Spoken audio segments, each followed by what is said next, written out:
Hello, thanks for joining today's webinar from Real Story Group. We're excited for today's presentation from my colleague Apoorv Durga, as he's going to walk us through the right way to select CDP technology.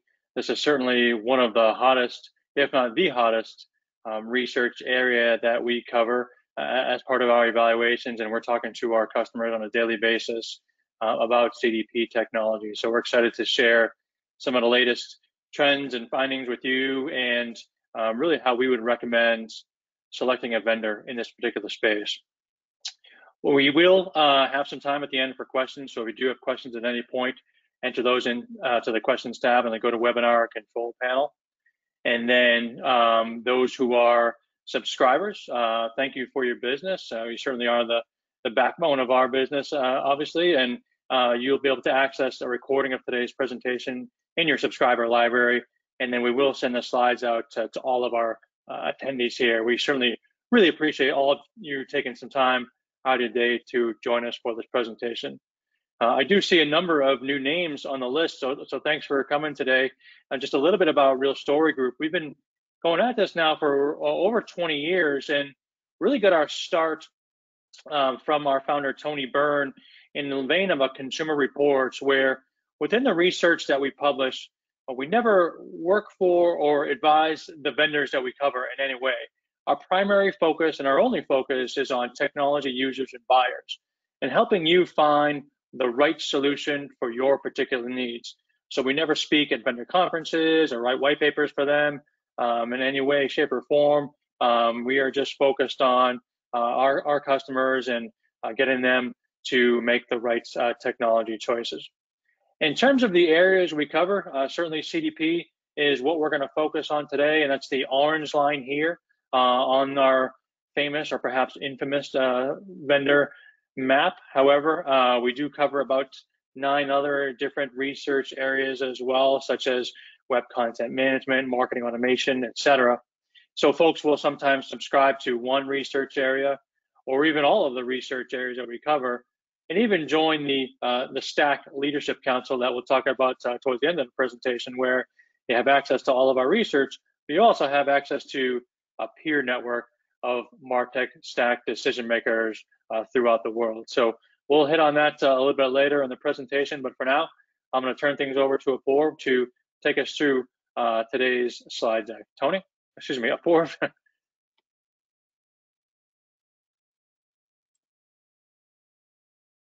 Thank you, Scott. Am I audible? Yes, you are. Okay, cool.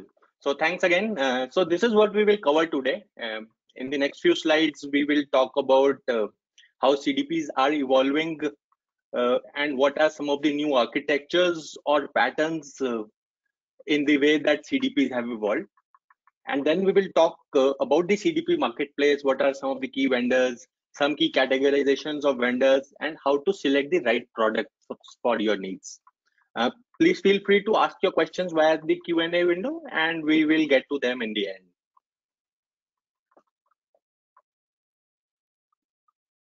So this is RSG's service reference model for MarTech.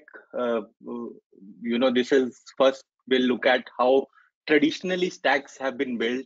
Right, so on the top are the engagement channels. These are the channels that you use to interact with, that you or your brand uses to interact with your customers or your users.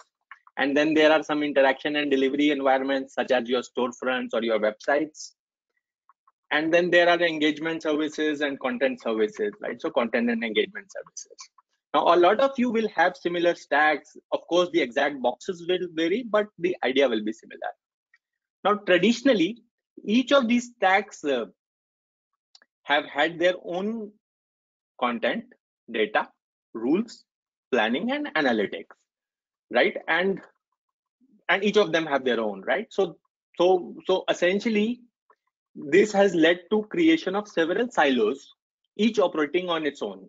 So if you wanted to do something omni-channel, like using content from your web content management for your e-commerce, or doing something like that, it would not be a trivial exercise.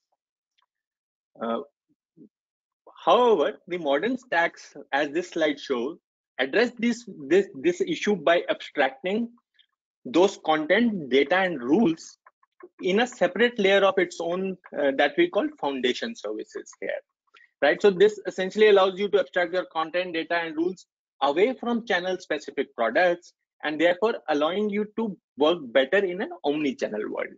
So you see content services consisting of omni-channel content, digital asset management, and product information management on the left.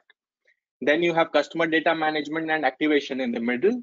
And finally, personalization, journey orchestration, etc. under decisioning as key foundation services. For this session, though, we will focus on the data part, which is the middle one here, middle column, sort of under the foundation services.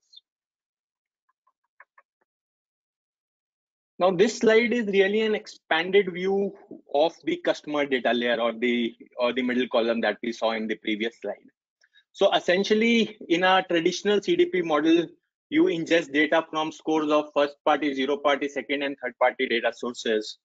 Some examples of these data sources are mentioned on the left, your profile, your social activity, your demographics, and so on.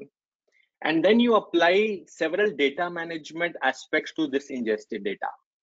So you transform, you clean that data, you normalize that data, you enrich that data from other data points, and you essentially create what is typically known as a customer 360-degree profile, or a unified profile of the customer.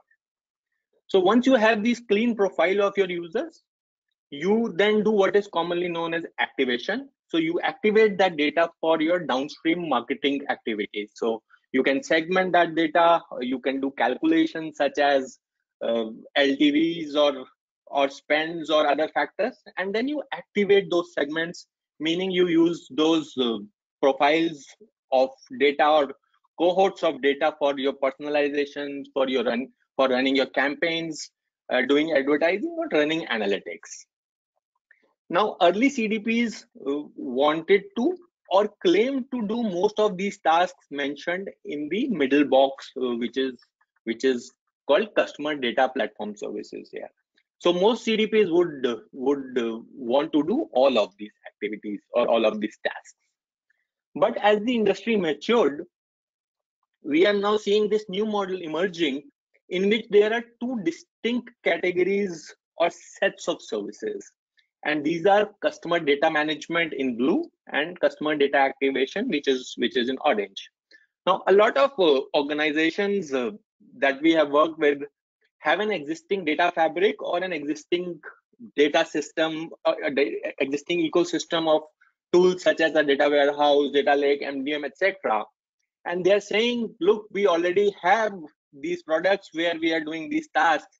Why do you want us to redo those tasks in a CDP? So why do we need a CDP to do those again? So think of these two services as a separate set of services or capabilities. You might still do them using a single CDP, but they're logically and functionally separate. And we see several organizations relying on their existing data fabric or data mesh or their data ecosystem for doing a lot of activities that are mentioned in the customer data management box here. In fact, we see several variations of this architecture. Now, CDP vendors understand that this is happening, which is why many of them now partner with the third-party vendors for things like ID resolution. So anyways, the key takeaway from this slide is that the emerging model of CDP architecture separates out data management from activation, and it does it more clearly than it did before. So you may use a CDP to do both the services or just one of them.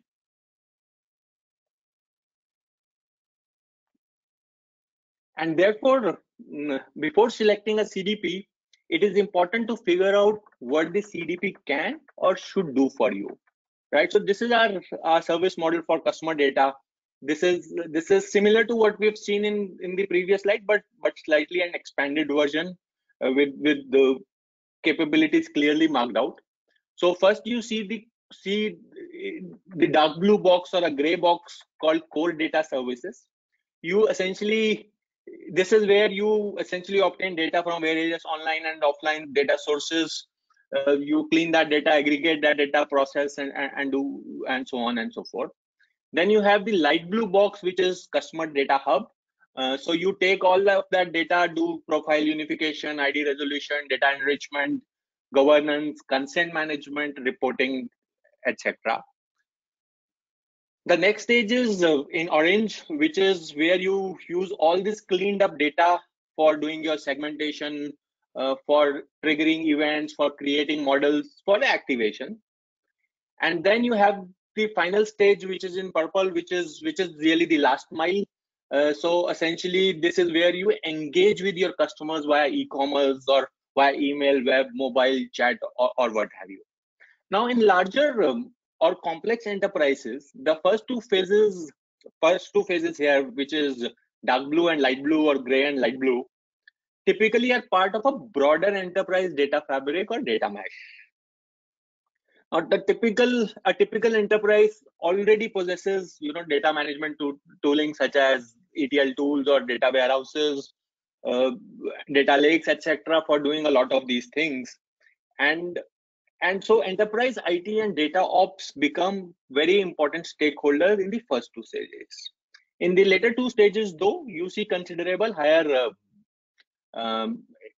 participation of marketing and customer experience teams. Now, in theory, all these services can potentially be addressed by a CDP. And you will often find CDP vendors boasting that they can perform all these stages equally well. In practice, though, we see several variations of this model. Rarely do large, complex enterprises deploy a single platform for doing all these phases or all these stages. So, for example, the different scopes for company A, B, and C in this diagram. So, if you are like company A, you only need the two boxes in blue, whereas if you are company B, you probably need the middle two boxes, right? So at the cost of repeating myself, I'll again say that it is very important to decide what a CDP will do for you before actually going ahead in your CDP selection process. So going back to our original reference stack, you can see that potentially there are several services that can be provided by a CDP, right? So there is this CDP core in the middle, which is really customer data activation. But there are other CDP services, or there are other services that you might decide you want your CDP to do, right? So you can see that in this diagram, a CDP can be made to do a lot of adjacent or to provide a lot of adjacent services like personalization, decision making, journey orchestration, data management, and so on. Not just horizontally, but as you can see, a lot of CDPs also provide capabilities such as an inbuilt ESP, right? So a CDP can expand its capabilities both horizontally as well as vertically, right? So it can be extended both ways. Right. So once you have decided what you want your CDP to do, it's time to look at the CDP marketplace. Right. So we've used this categorization in our recent evaluation. So we've used three categories of CDPs. The first one is MarTech Suite dependent. These are the CDP offerings from large enterprise software vendors, right? So they can either be processing or engagement oriented, but the key thing about them is that they usually bind their CDPs very tightly to the rest of their suite rather than serving as an independent layer. So their CDP is usually not an independent layer, but a part of a bigger collection of products. I wouldn't call it a suite of products, but essentially they promote it as a suite. The second category is what we call processing oriented independents. These are independent standalone CDPs that focus more on data management aspects. So they are stronger in ingestion, profile unification, ID resolution, stewardship, data governance, and so on. And finally, the third category is what we call engagement-oriented independents. These are again independent standalone CDP vendors, but they focus more on activation or engagement. So things like self-service segmentation, journey orchestration, personalization, and so on. Now, a couple of things here. You will see that the third box is pretty crowded. The main reason, of course, is that some companies choose to do data-oriented tasks as part of the data fabric or elsewhere. There are other reasons too. Data management and ID resolution are really tough or hard problems to crack, and so some vendors have literally given them up in lieu of depending on partners. Also, the engagement layer is more front end and sexier and all that. Also note that this is really a spectrum, so some of the processing oriented independents will have some capabilities for engagement, and similarly some of the engagement oriented capability vendors will have some capabilities for processing as well. But this chart really shows you what their strong points are and can be used as an initial step in your filtration criteria. Right now, you can see that there are about 30 vendors on this chart, and there are probably hundreds of more, right? So how do you go about selecting the right candidate or right product for your needs, right? And we literally wrote the book on that. My colleagues Tony and Jared wrote this book on right way to select technology. I'd encourage you to read this book, but essentially it applies design thinking to this whole selection process. The selection process should be very focused on business outcomes, and therefore this book proposes a test-based empirical selection process that is very iterative and adapts to your needs, and we'll talk a bit more about that. So there are usually 5 steps in the selection process that we go through, but the basic idea is to go from 30 plus vendors or more to say a final single vendor, and we do this in multiple steps. Now, most vendors will tell you that they can do everything, but in reality, they are only good at some use cases, and those should match with your use cases. So we develop a set of user stories and progressively simplify this landscape, right? So objective is to get to a more manageable list of products, right? So we start with these diverse user stories in step 1, and then from there we come to the next phase where we have a set of 6 to 8 vendors. We create an RFP and send it to those 6 to 8 vendors. We select about 4 from them to review their proposals and invite them for demos. Sometimes we merge these two steps and have an RFP/D. And then the objective of that is to come up with a list of 2 vendors and do a hands-on bake-off with those 2 vendors. And finally select 1 vendor and do an optional POC with them, right? So these stages, you will see that we iteratively go through them, keep improving our user stories, and eventually come from 30 plus vendors to a final list, final vendor that fits our needs. Now, in order to do this filtration, the initial steps in the initial stages, like from 30 to 6 to 8, there are multiple ways you can use to filter your vendors. I have listed 5 different ways to filter here, right? So you could filter them based on data lifecycle.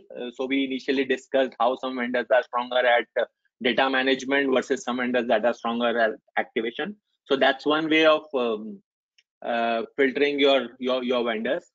The second criteria here is, or the second way to filter is based on specific industry vertical or domain. So a lot of vendors have solutions for specific domains. There are vendors who provide specific solutions for, let's say, pharma or for CPG and so on. So that's another way of filtering out vendors that you don't need. The third way, and that's the one that we use mostly, and that's support for business use cases. So there are several CDP use cases, and in spite of what vendors claim, the fact is that not all of them are good at all of those use cases, and we'll look at this this one in slightly more detail in next slide. The fourth way to filter here is based on deployment approaches. So if you need, let's say, if you are very sure that you want to deploy in GCP, let's say Google Cloud Platform, right? Then there are only a handful of CDPs who would do that, right? So that becomes an important or a good way of filtering out a lot of vendors that will not do what you want to do. And finally, you can filter them based on tiers. So suites versus best of breed is one way of doing that. Right. So we will just going through all of these. The filtering criteria can be a separate webinar, so we will not go into all of them right now. But here's the third one, which is filtering based on CDP business use cases. So we have defined these 10 canonical business use cases.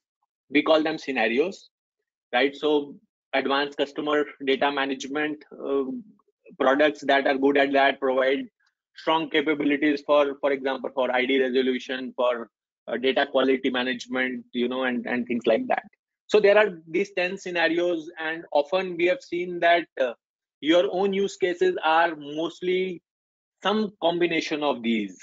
Right now, all CDP vendors would often say that they will do all of these, but the fact remains that they are usually good at 2 or 3 of these and provide some capabilities for 4 or 5 of the remaining, right? So it's an important criteria to filter out the products that are not suitable for your use cases. Right? We use this quite often in our engagement, and we've found this to be very useful. So here's an example of how this approach works. So on the left, you see the scenarios, and we have given weightages to them. And then there are some other criteria. Again, we have given some weightages to them. And based on this, we generate an initial, we call it real quadrant. So essentially, a quadrant that is suitable for your requirement. It's not a static quadrant, it is a dynamic quadrant based on your use cases, right? So you see on the x-axis is scenario fit, and on the y-axis is the strategic consideration, which was the second column there, right? So based on this, we can generate an initial shortlist. Now, of course, this is not very complicated, and you could use any of those 5 filtration criteria or any other criteria and use some Excel-based mechanism to filter out the unnecessary products and start with a list of 8 or 10 vendors that are suitable for your requirements. Okay, so yeah, so that was all that we covered here, right? So quick summary here. CDPs are really foundational to your omni-channel stack, right? So they help you abstract data away from channels, and that's an important consideration if you want to have an omni-channel stack or an omni-channel experience. Now, vendors are trying to specialize and sort themselves out in different categories, but in particular, data processing versus engagement or management services is a key differentiator that differentiates most of these tools. You need to consider proper scope for CDP in your particular stack, meaning we saw that CDP can be expanded both vertically and horizontally in terms of feature set. So it's important to understand or finalize what the proper scope of CDP would be in your particular stack. So do you want your CDP to do personalization? Do you want it to do outbound marketing?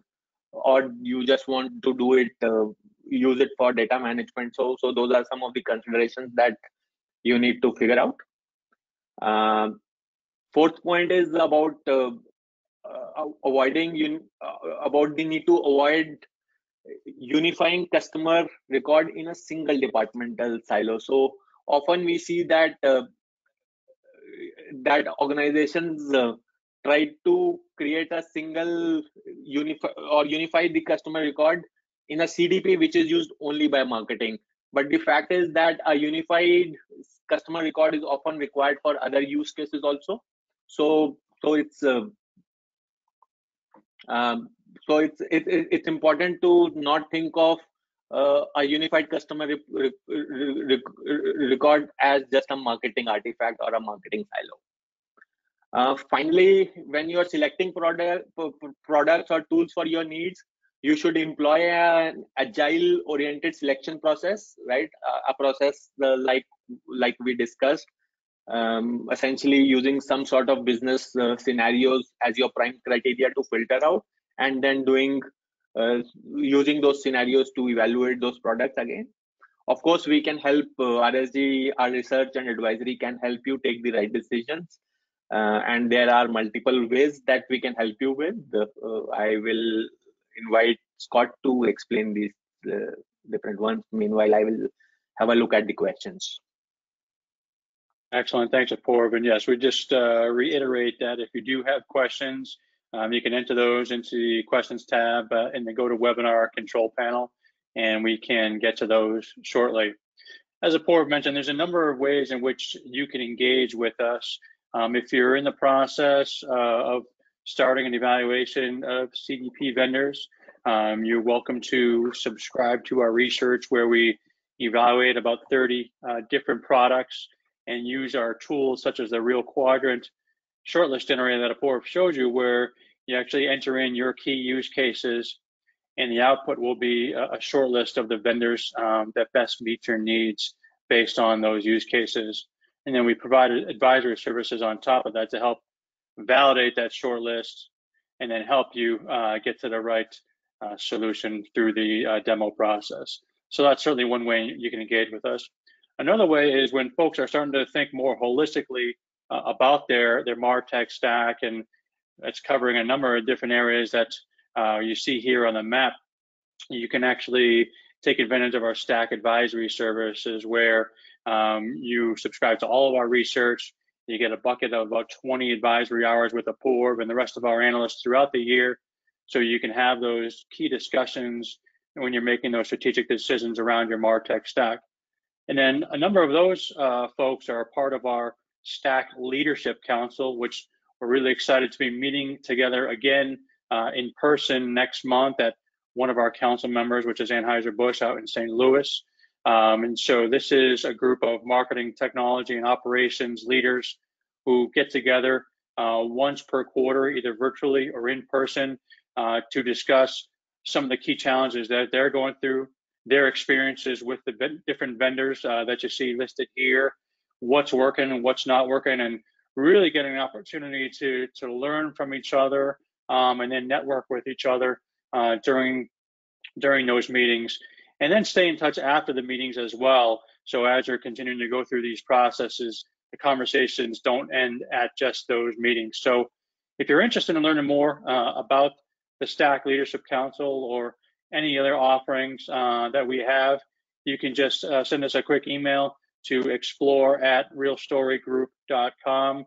Again, that's explore@realstorygroup.com, and we'd be happy to get back to you on that and can get an opportunity to chat with you in more detail. Apoorv, did you see any questions coming on your side? Oh, looks like one just came in actually. Yes, Scott, I see a few questions here. Okay, great.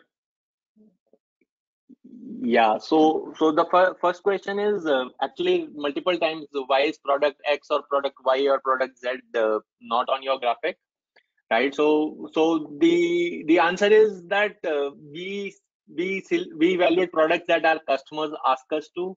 So if you think some products should be there, if customers of that product tell us about that, we would certainly expand our list, and we keep expanding our list. So this is not a static list. Alex asks, many marketing automation software offers similar features as CDP. How do you position both? Yeah, so not just marketing automation software, Alex. A lot of personalization tools or a lot of other tools have built some sort of CDP capabilities or pseudo CDP capabilities. But the point is that when you have data as part of a specific tool, then it goes back to what we looked at in the traditional architectures slide, meaning you cannot use that data in an omni-channel way, right? So if a CDP is part of marketing automation, then mostly that data is used by marketing automation tool, but possibly not that easily by some of the other tools in your stack, right? So it's important to abstract out data away from all these channels. So abstract data capabilities away from marketing automation, away from content management system, away from other tools, and have it as an independent layer. So that's really what we have seen working in the market. So marketing automation tools will keep claiming that they can do CDP type of functionality, but often it's really a minimal subset of that. There is one more question. Is are industry specific CDPs really a thing? Well, so we have seen some in some verticals they are very important, right? So for example, in healthcare and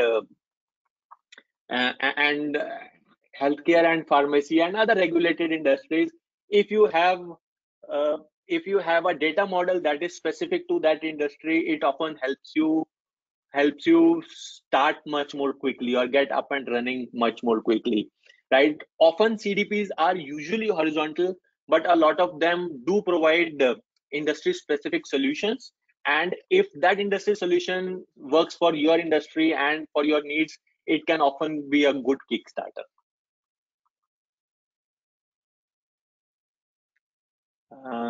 Alden asks, how well do CDPs and the journey orchestration functions support complex processes like recalculating customer status and doing proactive outreach if conditions change?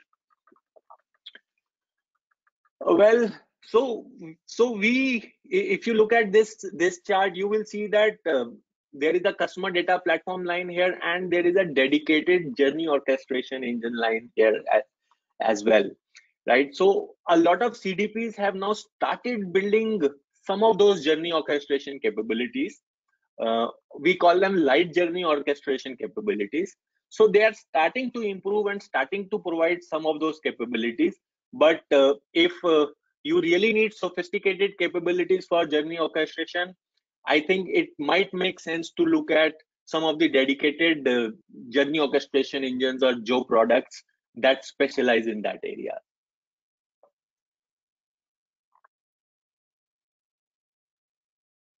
Atanu says, or Atanu asks, loyalty management often comes as a third-party managed service. Do you think loyalty management will be integrated with CDP very soon? So Atanu, we've seen a lot of vendors, a lot of customers build loyalty management solutions on top of CDP, because for loyalty management you often need data from across channels, across interactions, across multiple stores, online and offline. And a CDP helps you consolidate that data on which loyalty becomes an application. So yes, as an application on top of it, top of CDP, we have often seen that. But usually none of the or most of the CDP vendors don't provide loyalty as a built-in capability. There are a couple who do, but in general, it's something that sits on top of it, and so often integrated with CDP. Okay, so that's all that the time we had today. Here are the details if you would like to get in touch with us for any follow-up or for any feedback. Thank you for joining this session today.